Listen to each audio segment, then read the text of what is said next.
राम नाम की लूट है, लूटी जाते लूट, पीछे फिर पछताओगे, हे प्राण जहांगे छूट।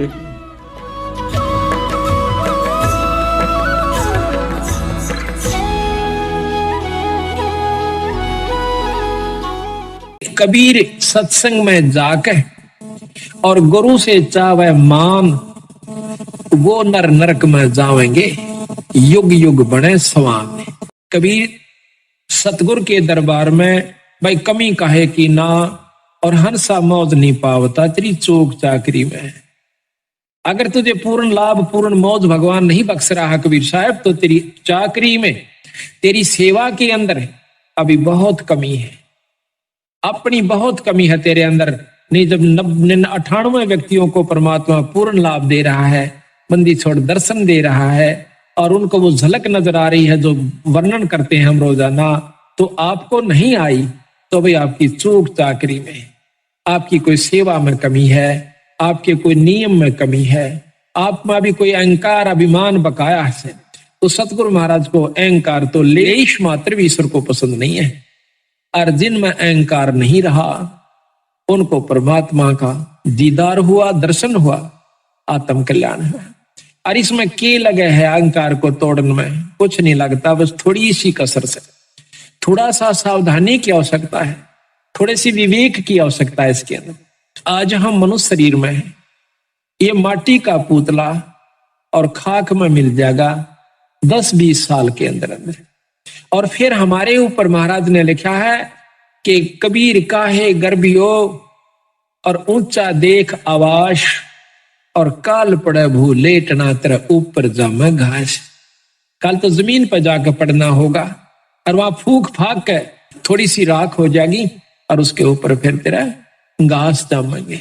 तो इस प्रकार इस अहंकार ने, जैसे आज हम पशु बन जाते, एक शरीर छूटेगा ये भी पक्का है, और छूटने के बाद फिर पशु जुन्नी में जाना होगा, जिसमें नाम नहीं लिया जिन्होंने, और विकार किए बीड़ी शराब मांस तंबाकू प्रयोग करते रहे, उनको 184 प्राप्त होगी। फिर जिन भक्तों ने नाम भी ले लिया और अपना धर्म पुण्य भी कर रहे हैं, और फिर भी अभिमान रह गया, फिर भी आप 184 में जाओगे। कल हमने देखा रात्रि में इतनी ठंड थी, अरे कुत्ता इस गली के अंदर है, बाहर पड़ा बेचारा, और ऊपर से उसके खांसी होगी, 1 मिनट भी उस कुत्ते को खांसी से चैन नहीं थी। अब देखियो, पहले तो जन्म कुत्ता, ऊपर से ये खतरनाक रोग उसको लग गया, फिर कोई टांग तोड़ दे, आम कुत्ते के पैर में लंग पावेगी। क्यों पावेगी? कि उसका कोई ना कोई डला, कोई लठ या कोई पहिया उतर जाएगा, क्योंकि बिचारे बैठे वो पिछला अहंकारी जीव था, उसने कोई नो कहते न थोड़ा इधर वाले कौन होता, अभिमान रखा करता था, और आज अभिमान उसमें झोंका तू है, अपने अहंकार वश बिचाड़ा बैठेगा, और बिल्कुल ऊपर गाड़ी चढ़ न हो लेगी जब थोड़ा सा सरकेगा एक तरफ। वो पिछला जो उसके अंदर बदमाशी थी वह अब भी मौजूद है। कई कुत्ते ऐसे देखें कि जीप ऊपर चढ़ न हो जाएगी जब थोड़ा सा हलते हैं, तो उस कष्ट के कारण, उस अहंकार के कारण उसने कितना भारा दुख मोल ले लिया। तो इन बातों ने याद रखेगा जो भगत, तो उसको कोई भी अहंकार नहीं रहेगा। अब हम सत्संग में यही सिखाते हैं, आप अपने घर में आजकल ऐसा कोई भी नहीं रहा जो डबल बेड ना ले रहा हो, और डबल बेड के ऊपर गद्दा भी बहुत मोटा हो से, और अच्छी बड़ी आज वस्त्र भी आप लिए हुए सो। तो हम आपको यहाँ ऐसी असुविधा देने की कोशिश करते हैं जो ज्यादा भी ना हो और सुविधा भी ज्यादा ना हो। इसका कारण यह भी है कि आपके मन में वो अहंकार रूपी राक्षस बना ना रहे, जहां स्थान मिल जाए वहीं बैठ जाए, चाहे नीचे मिलो चाहे ऊपर मिलो, चाहे बोरी मिलो चाहे कोई वैसे साधारण दरी मिलो। तो हम उस समय ये देखकर इस पर बैठ जाते हैं कि भगवान के दरबार में और काहे का मान। कबीर साहब इसके बारे में कहते हैं कि कबीर सत्संग में जाकर और गुरु से चावे मान, वो नर नरक में जावेंगे, युग युग बने सवान। जो सत्संग में जाकर और गुरुओं से मान की इच्छा रखता है कि हमने अच्छे स्थान पर गुरु आनंद नहीं बिठा, हम जानबूझ कर अवॉइड करते हैं उनको अच्छे स्थान पर बैठाने की, क्योंकि ये अंतःकरण हमें क्योंकि समय समय पर ये चेक करना पड़े से कि इसमें भी वह बीमारी बकाया से कि नहीं। पहले जब नाम उपदेश दिया करते थे संत जन, जल्दी से उपदेश नहीं दिया करते, परीक्षा लिया करते थे। एक राजा ने राज त्याग दिया, संतों के कहने से सुनने से, सत्संग को सुनते। तो उसने जब राज वो नाम लेने के लिए जाता है एक सत्संग सुनकर, तो गुरुदेव कहते हैं कि राजन आपको नाम नहीं मिला है। काहे को महाराज, मुझ दास में ऐसी कौन सी कमी है? कहने लगी राज के अंदर आप भक्ति नहीं कर सकते, आप में मान सतावेगा, अहंकार जमा हो जाएगा और बड़े बनाए खेल को आप सर्वनाश। उसने एक बार आग्रह किया, 2 बार किया, घर चला जाता है, राज त्याग दी। राज त्याग करके महाराज के पास आता है कि महाराज मैंने राज त्याग दिया, ये सतगुरु उपदेश दे दो महाराज, क्योंकि आत्म कल्याण का जिसको चसक पड़ जाएगी, जिसको ये दुख दिखने लगेगा, दिखाई देगा, तो वो इस काम को कर सकता है। महाराज कहते हैं गरीब तन मन धन सब अर्पिए, गरीबदास जी महाराज कहते हैं कि गरीब तन मन धन सब अर्पिए, भक्ति मुक्ति के काज और जिनके उर्म बंदगी यू के इंद्र का राज। इस उद्देश्य को वही भक्त ले सकता है जिसके भीतर में यह बात बैठ जाएगी, अंतःकरण में जमा होगी कि ये खेल तो हमने लाखों बार खेल लिए, करोड़ों बार खेल लिए। बच्चों का पैदा करना, उनको पाल पोस कर ब्याह शादी कर जाना और फिर मर जाना, फिर कुत्ते गधे कुत्तिया बन जाना, ये खेल तो वीरा संख्यों बार खेला पाने। पर ईब जो खेल खेलना से वो खेल के दिखाओ। अब ये खेलन का समय आ गया, आप सिलेक्ट हो लिए, बंदी छोड़ के खाड़े के पहलवान सो, अरीब उस पहलवान पहलवान वाला काम करके दिखाना चाहिए। तो वो छोड़ कर चला गया, कहने लगा गुरु मैंने तो राज छोड़ दिया। अरे वाह भाई वाह, छाती से लगा लिया संतों ने। महाराज मैंने उपदेश दे कि बेटा 1 महीने के बाद आना और पश्चिम दिशा में चले जाओ। वो चला गया, 1 महीने के बाद आता है तो रास्ते में आ रहा था, उसका पैर कीचड़ में भर जाता है और साथ से एक पशु जा रहा था, उसके छींटे लग कर उसके जो पैरों में उसने पहन रखा था कोई पजामा वगैरह या कोई वस्त्र धोती, उसका छींट लग जाती है।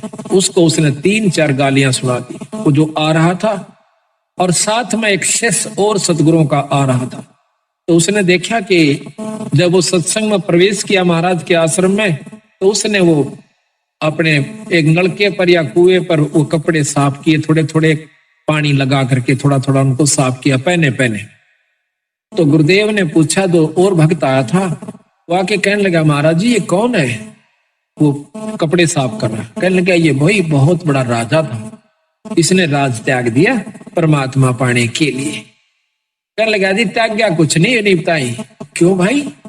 कि इसके ऐसे ऐसे छींटे लगे, गालियां मंड रहा था उसको। अच्छा अरे वाह भाई, चौखा ने बता दिया मेरे को।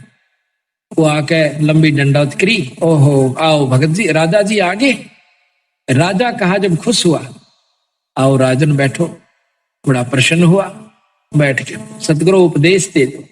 अग बेटा अभी तो 1 साल के बाद आया, भोजन पाया, उठ के चला गया। 1 वर्ष के बाद फिर आता है, वापस आकर के अब सतगुरु ने पूछा कि देखना कि आज वो आएगा, दिन रख दिया कि उस दिन आना और इस समय आना।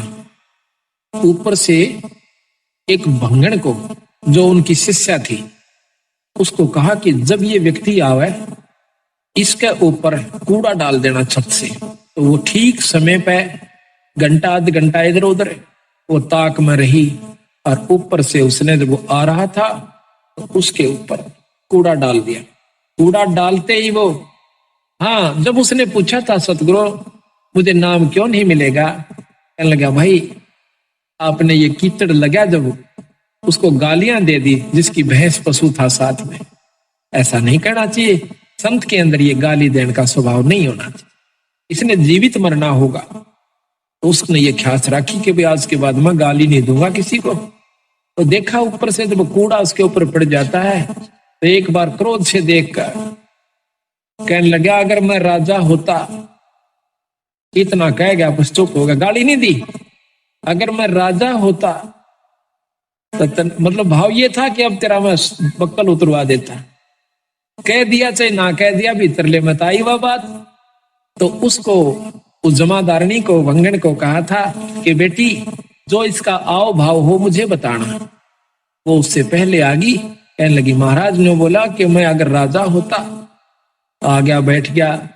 महाराज ने आदर सत्कार किया। क्या हो राजा? कि महाराज मैं काबिल हो गया कि पुत्र अभी तू राजा है। अक नहीं महाराज मैं तो राज छोड़ चुका हूं। अक नहीं बेटा अभी तू राजा है। राज छोड़ दिया पर राजपना नहीं छोड़ा। सतगुरु कोई गलती हुई कि आपके ऊपर कूड़ा पड़ा जब आपने क्या शब्द उच्चारण करना चाहा और किया कि अगर मैं राजा होता। अभी तो है बेटा तू राजा है, इसको छोड़ दे। जीवित मर ले रे लोभी मन नाम सुमर ले रे। जीवित मरना इसी का है। जीवित मरण का बहुत लंबा उदाहरण सतगुरु महाराज ने दे रखा है। अभी आपको सुनावेंगे कि जीवित कैसे मरा जाता है। ईख का उदाहरण दिया गिरी कबीर साहब ने कि नो जीवित मरा करें, फिर उसका कीमत बनती है। जमीन का उदाहरण दिया कि धरती कभी मुंह से नहीं कहती। चाहे कोई बिस्टा डालो, चाहे उसमें कोई आम लगाओ, चाहे अंगूर लगाओ, बगीचा बनाओ, चाहे वहां पर चूल्हा चौका कर लीजिए, वो कभी ऐतराज नहीं करती। इसी प्रकार संत स्वभाव होता है। चाहे कोई गाली दे, कोई मीठा बोले, अपने अंतःकरण के अंदर द्वेष पैदा नहीं कर। ये सतगुरु मैं कब आऊं कि साल भर के बाद आना बेटा। 1 वर्ष के बाद निश्चित समय पे वो फिर आवस। तो उस समय ऊपर से चौड़ा भर के डालना था। उस बंगन को कह दिया एक और व्यक्ति को कि ऐसे करना कि जब ये आवस के ऊपर गारा और पेशाब मिलाकर पशु का वो डाल देना। जब वो आ रहा था तो उसके ऊपर वो चौड़ा डल गया, ऐसे जैसे धोखे से। ओ हो भाई मैंने ख्याल से नहीं करा, माफ कर। तो वो कहता है कि कोई बात ना बहन, ये तो माटी पर माटी पड़ी है, मिट्टी पर मिट्टी डाली है, कोई खास बात नहीं। तो जब उसने आके बताया कि महाराज ऐसे ऐसे बोला, बोला ये अधिकारी हो गया। आते सतगुरु ने छाती से लगा लिया, बेटा अब तू उपदेश अधिकारी। इस शरीर को आपने मिट्टी समझ लिया तो ये अब आप तो अधिकारी हो चुका है भगवान के नाम लेने का। इब तू भगवान भजन जोगा होया से, इब नाम जपा कर। तो इसी प्रकार भगवान के दरबार में और काहे का मान।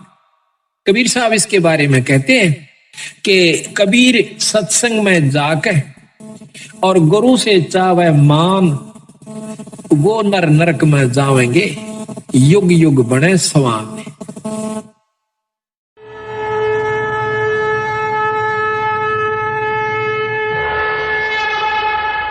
परमात्मा बंदी छोड़ कहते हैं भाई भक्ति करा करो गणी गणी। और ये समय ये दाव फिर नहीं लगेगा। ऐसे और वीडियो देखने के लिए चैनल को सब्सक्राइब करें और वीडियो को ज़्यादा से ज़्यादा शेयर करें। और हाँ, वीडियो के बारे में अपनी महत्वपूर्ण राय हमें कमेंट बॉक्स में ज़रूर बताएं। धन्यवाद।